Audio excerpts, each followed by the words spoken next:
Septiembre 1. San Gil. Monje. Siglo VII. Gil o Egidio, significa, el que protege y es protegido, viene de égida, que era una piel de cabra que protegía. Una crónica del siglo X cuenta de San Gil lo siguiente. Era natural de Atenas, en Grecia. Se dedicaba por largos tiempos a la más ferviente oración y obtuvo del Espíritu Santo el don de la sanación. Un día en pleno invierno, se encontró en la calle con un paralítico muy pobre que tiritaba de frío. Se puso a orar con él y luego le regaló su chaqueta de lana. Y sucedió que al colocarle la tal chaqueta al paralítico, éste quedó curado de su enfermedad. Con esto aprendió Gil, el gran poder que tienen ante Dios la oración hecha con fe, y las ayudas que se dan a los pobres. Vendió entonces las muchas posesiones que tenía, y dio el dinero a los pobres y él se dedicó a orar y a meditar en las sagradas escrituras. Estando un día dedicado a orar por horas y horas, de pronto oyó los lamentos de un pobre hombre, al cual lo había mordido una serpiente venenosa, y se retorcía en medio de atroces dolores, hinchándose de manera alarmante. El santo se le acercó, le pidió que tuviera mucha fe en el poder y el amor de Dios, y después de orar un buen rato junto a él, le impuso las manos y el otro se deshinchó y quedó curado. Otro día estando en el templo, un hombre poseído de un demonio, empezó a dar gritos desaforados. Gil se le acercó y se dedicó a orar a Dios por él, y el espíritu malo, dando un enorme grito, se alejó y dejó al otro en paz. Pero estas sanaciones físicas y espirituales, empezaron a complicarle la vida, porque todo el mundo lo buscaba para pedirle que orara por enfermos y poseídos de malos espíritus, y le rendían muchos honores como un gran santo, con grave peligro de que él se llenara de orgullo. Decidió entonces alejarse e irse a vivir a un sitio solitario, dedicado a la oración y a la meditación. Se subió a un barco en Atenas y se fue hacia Marsella en Francia. Durante el viaje estalló una horrible tempestad. Él reunió a los pasajeros y marineros y se dedicaron a rezar juntos con gran fe, y la tempestad se calmó. Luego, al llegar a Marsella se hospedó en la casa de una mujer muy piadosa, y de pronto oyó unos gritos angustiosos. Preguntó qué era aquello y la buena mujer le contó que era su hija que padecía de espantosos dolores por la artritis. Gil se le acercó, la invitó a orar con gran fe, le impuso las manos pidiendo la intervención del Espíritu Santo, y la enferma quedó curada.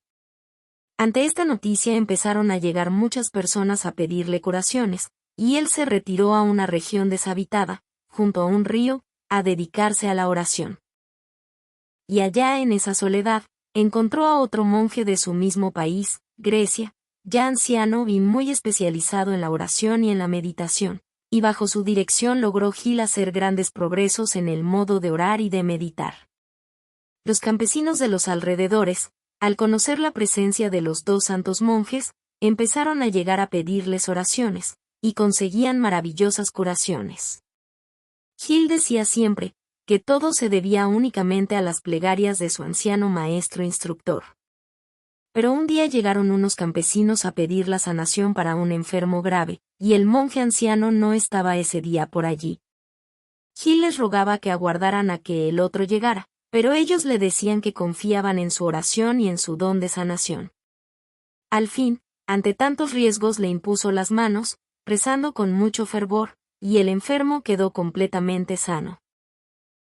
Este hecho maravilloso hizo que se extendiera su fama en toda la región, y él, ante el peligro de una demasiada popularidad, se despidió de su anciano amigo, y se fue a orar a otra región más solitaria y alejada. Y sucedió que allá donde Gil se fue a vivir, no había casi nada que comer. Y un día, permitió Dios que llegara junto a su cueva una cabra, la cual se hizo amiguísima del santo, y durante mucho tiempo le proporcionó leche, y muy saludable para su alimentación. Pero sucedió que un día el jefe político y militar de esa región, estaba de cacería por esos montes, y sus perros persiguieron furiosamente a la pobre cabrita. Esta alcanzó a correr a gran velocidad hasta la cueva donde el monje estaba en la oración, y los cazadores al verla entrar allí dispararon una flecha. El santo levantó el brazo para proteger al animalillo, pero la flecha se le clavó en la mano, y al llegar el jefe de la expedición, quiso curarlo de su herida, pero él respondió: «Déjeme así, que esta herida me sirve para pagarle a Dios mis muchos pecados».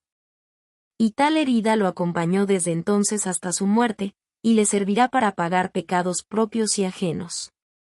El jefe aquel se encariñó mucho por San Gil, porque le parecía que era un verdadero hombre de Dios. Empezó a llegar a visitarlo y a pedirle consejos, y le ofrecía montones de regalos, que el santo nunca aceptaba. Al fin, un día ante tanta insistencia para que recibiera algún obsequio, el monje le dijo: «En vez de darme regalos a mí, más bien gaste su dinero en construir un gran convento, para que los jóvenes que quieren llegar a ser santos, lo logren conseguir». Al otro le pareció formidable la idea, y le ofreció construir allí un gran convento, pero con la condición de que Gil fuera el superior de esa comunidad. Y tuvo que aceptar. Y fue ordenado de sacerdote, y empezaron a llegar jóvenes de muchas regiones, y bajo la dirección del venerable penitente, hacían admirables progresos de santidad. Por varios siglos fue famoso en Francia el convento de San Gil. Un día fue a visitarlo un jefe militar que había cometido un gran pecado. Durante la misa, el santo sintió que Dios le comunicaba que aquel hombre debía de arrepentirse de una gran falta. Al terminar el santo sacrificio lo llamó aparte y le contó lo que Dios le había comunicado. El otro se echó a llorar y exclamó: «Ese pecado me venía atormentando por muchos meses. Gracias, Padre, porque me libra de este remordimiento». El santo le dio la absolución y el otro se fue lleno de paz y alegría. Otro día sintió que una voz le decía: «El primer domingo de septiembre te irás al reino eterno». Empezó a prepararse con mucha oración y mucho arrepentimiento de sus pecados y dándole gracias a Dios por tantos favores recibidos, y así sucedió el primer domingo de septiembre, se quedó como dormido en la tierra, para despertar en el cielo.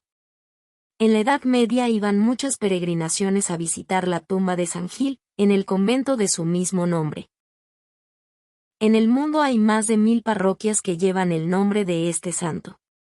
Es patrono de los tullidos, de los mendigos y de los que son mordidos por las serpientes.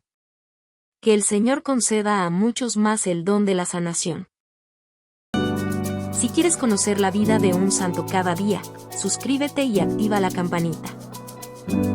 Que el ejemplo de los santos nos inspire a vivir con amor y fe.